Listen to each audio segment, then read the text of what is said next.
Assalamualaikum warahmatullahi wabarakatuh. Halo semuanya, perkenalkan saya Hana Maulidiana dengan ujung NIM 034 dari jurusan Biologi Universitas Sriwijaya, Fakultas Matematika dan Ilmu Pengetahuan Alam. Yang saya hormati kepada Pak Juswardi selaku dosen pengampu mata kuliah Fisiologi Tumbuhan. Baiklah, di sini saya dari kelompok 4 akan menjelaskan mengenai plant respiration from cell to ecosystem. Adapun anggota kelompok kami, yang pertama yaitu ada pendahuluan. Sebagian besar karbohidrat atau sekitar 0,25 hingga 0,70 yang disimilasi oleh tanaman setiap harinya digunakan untuk respirasi. Fraksi ini meningkat ketika laju pertumbuhan relatif maksimum menurun. Karena biaya perolehan nitrogen lebih tinggi untuk tanaman dengan laju pertumbuhan yang lebih rendah.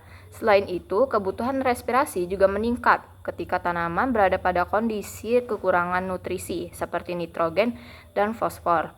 Respirasi pada tanaman juga terkait dengan biaya yang diperlukan untuk memperoleh nutrisi yang biasa mencapai 40-70% dari total respirasi.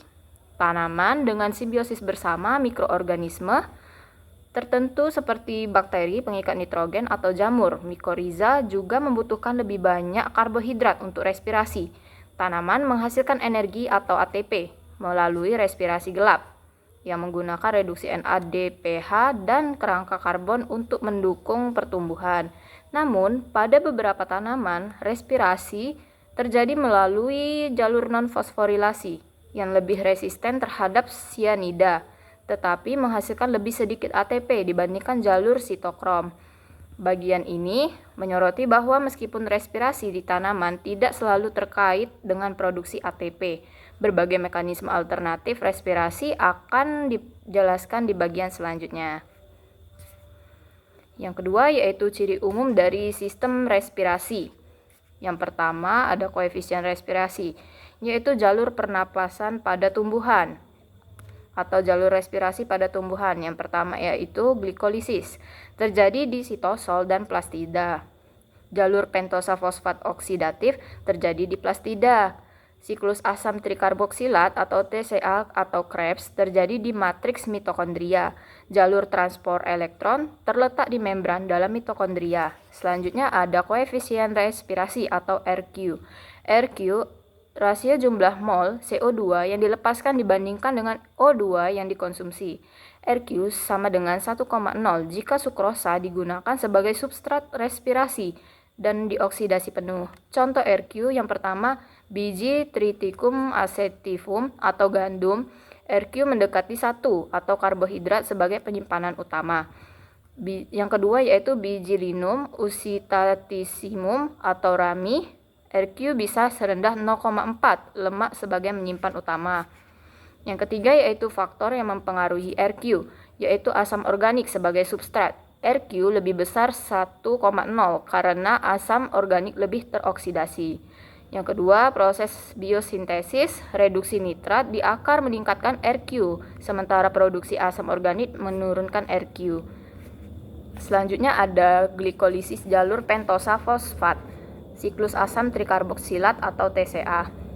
Yang pertama, langkah awal dari respirasi. Glikolisis, konversi gula menjadi malat atau pirufat. Sel tumbuhan, malat adalah produk akhir utama glikolisis yang digunakan sebagai substrat di mitokondria. Selanjutnya produk dari glikolisis. Oksidasi satu molekul glukosa menghasilkan 2 molekul malat.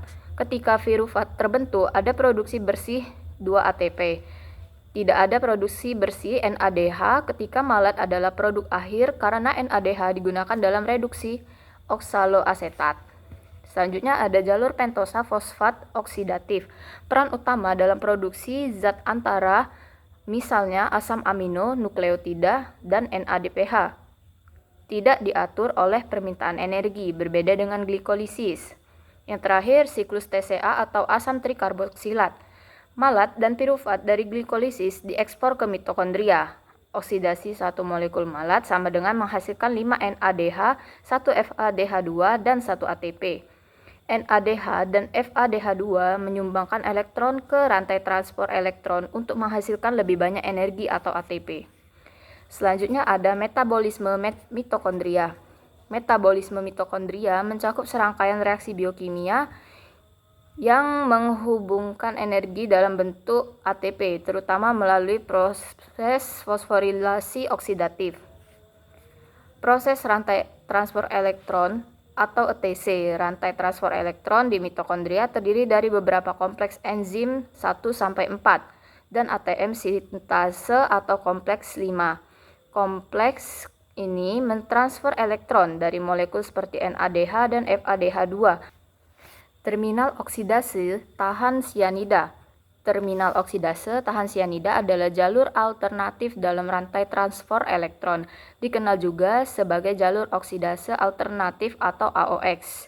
Jalur ini berfungsi untuk menjaga pernapasan sel meskipun terjadi stres oksidatif atau penghambatan pada ETC konvensional.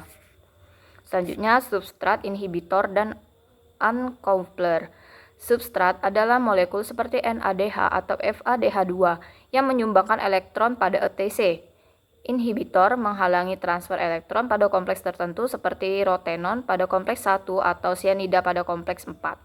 Uncoupler adalah senyawa seperti 2,4 DNP yang memisahkan proses transfer elektron dan fosforilasi oksidatif, menyebabkan energi hilang sebagai panas alih-alih digunakan untuk membentuk ATP. Selanjutnya ada kontrol pernapasan rantai transfer elektron. Kontrol pernapasan dalam rantai transfer elektron atau RTE mengacu pada pengaturan kecepatan respirasi seluler berdasarkan kebutuhan energi dan ketersediaan oksigen serta substrat. RTE terjadi di membran dalam mitokondria dan berfungsi untuk menghasilkan ATP melalui fosforilasi oksidatif yang sangat tergantung pada aliran elektron melalui beberapa kompleks protein termasuk NADH dehidrogenase, sitokrom 1 dan sitokrom C oksidase. Poin-poin utama pengendalian respirasi tumbuhan. Yang pertama, proses respirasi. Proses respirasi tumbuhan melakukan respirasi untuk menghasilkan energi dari glukosa yang dihasilkan selama fotosintesis. Yang kedua, faktor yang mempengaruhi respirasi. Ketersediaan oksigen respirasi aerobik memerlukan oksigen. Suhu yang lebih tinggi umumnya meningkatkan laju respirasi. Ketersediaan air atau nutrisi seperti glukosa dan mineral penting untuk proses respirasi. Selanjutnya, peran enzim. Enzim berperan penting dalam proses respirasi, memfasilitasi reaksi kimia yang diperlukan untuk mengubah glukosa menjadi energi. Respirasi seluler. Proses respirasi seluler terdiri dari glikolisis, siklus asam sitrat atau siklus Krebs, dan rantai transport elektron yang semuanya terjadi di dalam sel. Yang terakhir, hasil dari respirasi, yaitu produk akhir dari respirasi seluler adalah energi dalam bentuk ATP, karbon dioksida, dan air. Energi ini digunakan untuk berbagai aktivitas seluler. Poin-poin utama pengendalian respirasi tumbuhan. Yang pertama, selanjutnya yaitu ada respirasi dan fotosintesis. Respirasi dan fotosintesis adalah dua proses yang saling terkait. Fotosintesis menghasilkan glukosa dan oksigen yang digunakan dalam respirasi untuk menghasilkan energi. Selanjutnya ada adaptasi tumbuhan, yaitu beberapa tumbuhan memiliki adaptasi khusus untuk respirasi dalam kondisi tertentu, seperti tumbuhan air yang dapat bernafas di dalam air atau tumbuhan yang hidup di daerah dengan oksigen rendah. Selanjutnya ada pengukuran respirasi. Laju respirasi dapat diukur dengan berbagai metode seperti menggunakan respirometer yang mengukur pertukaran gas atau O2 dan CO2. Dengan memahami poin-poin ini, kita dapat lebih baik mengenali bagaimana tumbuhan mengatur dan mengendalikan proses respirasi mereka. Selanjutnya ada produksi ATP dalam mitokondria, terisolasi dan in vivo. Yang pertama, fosforilasi oksidatif, model kemiosmotik. Fosforilasi oksidatif adalah proses yang terjadi di dalam mitokondria sel eukariotik di mana ATP atau adenosin trifosfat dihasilkan melalui transfer elektron dalam rantai transfer elektron yang terlibat dalam respirasi seluler. Mode kemiosmotik ini yang diperkenalkan oleh Peter Mitchell menjelaskan bagaimana energi dari elektron yang ditransfer digunakan untuk memompa proton H+ dari matriks mitokondria ke ruang intermembran, menciptakan gradien proton. Gradien ini menghasilkan potensi energi yang dikenal sebagai phase proton motif. Selanjutnya ada fosforilasi oksidatif model chemiosmotik yang lanjutan tadi, yaitu ketika proton mengalir kembali ke dalam matriks melalui ATP sintase, energi dari aliran ini digunakan untuk menggabungkan ADP dan anorganik fosfat menjadi ATP untuk memproduksi energi dalam bentuk ATP yang merupakan sumber energi utama bagi banyak proses biologis dalam sel. Proses ini sangat efisien dan merupakan tahap akhir dari respirasi seluler, memanfaatkan energi dari oksidasi nutrisi untuk menghasilkan ATP secara optimal. Selanjutnya ada produksi ATP in vivo. Produksi ATP in vivo terjadi melalui serangkaian proses biokimia yang berlangsung di dalam sel, terutama dalam mitokondria. Proses utama yang terlibat adalah glikolisis, siklus asam sitrat atau siklus Krebs, dan fosforilasi oksidatif. Glikolisis berlangsung di sitosol di mana glukosa dipecah menjadi pirufat menghasilkan sejumlah kecil ATP dan NADH. Pirufat kemudian masuk ke mitokondria dan diubah menjadi asetil-CoA yang memasuki siklus asam sitrat. Selama siklus ini, asetil-CoA dioksidasi menghasilkan NADH dan FADH2, serta sejumlah kecil ATP, NADH, dan FADH2 kemudian berfungsi sebagai donor elektron dalam rantai transport elektron yang terletak di membran dalam mitokondria. Selanjutnya ada pengaturan transport elektron melalui sitokrom dan jalur alternatif. Yang pertama, sitokrom vs jalur alternatif. Sitokrom adalah jalur utama dalam transfer elektron menggunakan oksigen, sedangkan jalur alternatif aktif saat ini sitokrom terhambat atau oksigen rendah. Selanjutnya ada faktor yang mempengaruhi ketersediaan oksigen rendah, mengaktifkan jalur alternatif dan konsentrasi substrat seperti pirufat, serta malat memengaruhi jalur mana yang dominan. Selanjutnya, kelimpahan jalur sitokrom. Jalur sitokrom dominan saat oksigen tersedia cukup, menghasilkan ATP secara efisien melalui fosforilasi oksidatif. Selanjutnya, kelimpahan jalur alternatif. Jalur alternatif lebih aktif saat tanaman mengalami stres, meskipun kurang efisien dalam menghasilkan ATP, namun membantu melindungi sel dari kerusakan oksidatif. Selanjutnya yaitu ada pengaturan rumit oksidase alternatif. Oksidase alternatif memungkinkan tanaman bereaksi dan beradaptasi dengan lingkungan yang tidak ideal, dan pengaturannya dipengaruhi oleh berbagai faktor yang mempengaruhi aktivitas dan ekspresinya. Faktor pengatur oksidase alternatif yang pertama yaitu kondisi lingkungan, yang kedua konsentrasi substrat, yang ketiga regulasi genetik, yang keempat ketersediaan nutrisi, yang kelima spesies oksigen reaktif atau ROS.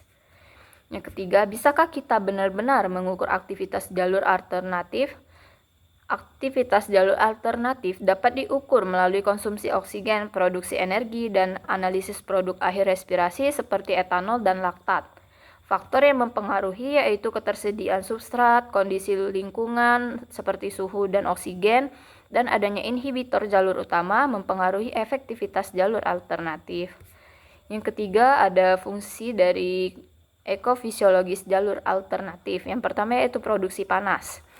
Jalur alternatif dalam respirasi tanaman memungkinkan pelepasan energi sebagai panas terutama pada spesies termogenik seperti arum dan Victoria amazonica. Tanaman ini menggunakan panas untuk menarik, penyerbuk, dan beradaptasi dengan suhu rendah. Misalnya, peningkatan respirasi yang dipicu oleh asam salisilat dapat meningkat suhu bunga hingga menjadi 10 derajat Celcius di atas suhu lingkungan, mendukung proses penyerbukan dan perkembangan biji secara bagus. Yang selanjutnya yaitu jalur alternatif sebagai luapan energi. Yang pertama yaitu ada hipotesis luapan energi. Kondisi pemicunya yaitu jalur alternatif aktif ketika produksi asam organik lebih cepat daripada oksidasi, menyebabkan akumulasi. Yang kedua, fungsi utamanya yaitu sebagai mekanisme kontrol kasar metabolisme karbohidrat, terutama saat ada kelebihan substrat. Yang terakhir, bukan pengganti kontrol halus. Jalur alternatif tidak menggantikan mekanisme kontrol yang lebih spesifik seperti yang melibatkan adenilat. Yang kedua yaitu jalur alternatif dalam stres. Nah, adaptasi terhadap perubahan permintaan karbon. Stres seperti kekeringan atau serangan patogen dapat meningkatkan permintaan karbon secara mendadak. Kebutuhan karbon mungkin tidak selalu meningkat saat pertumbuhan melambat. Selanjutnya, perlindungan terhadap stres oksidatif. Jalur alternatif membantu mencegah pembentukan radikal bebas seperti superoksida. Dengan mengurangi stres oksidatif, jalur ini membantu menjaga fungsi sel normal. Yang terakhir yaitu interpretasi fungsi fisiologis spekulatif. Saat ini belum ada konsensus yang kuat mengenai fungsi spesifik jalur alternatif sebagai luapan energi berbagai kondisi fisiologis. Yang selanjutnya yaitu menggunakan jalur alternatif dalam kasus darurat. Ketersediaan ADP memainkan peran penting dalam mengatur aktivitas jalur sitokrom dalam sel. Ketika kebutuhan energi meningkat, jalur sitokrom akan bekerja lebih keras untuk memenuhi kebutuhan tersebut. Namun, jika kebutuhan energi terlalu tinggi, jalur alternatif akan ikut terlibat. Selanjutnya ada oksidasi NADH dalam kehadiran muatan tinggi. Oksidasi NADH adalah salah satu langkah penting dalam rantai transfer elektron, sebuah proses metabolik yang menghasilkan energi dalam bentuk ATP melalui oksidasi nutrien.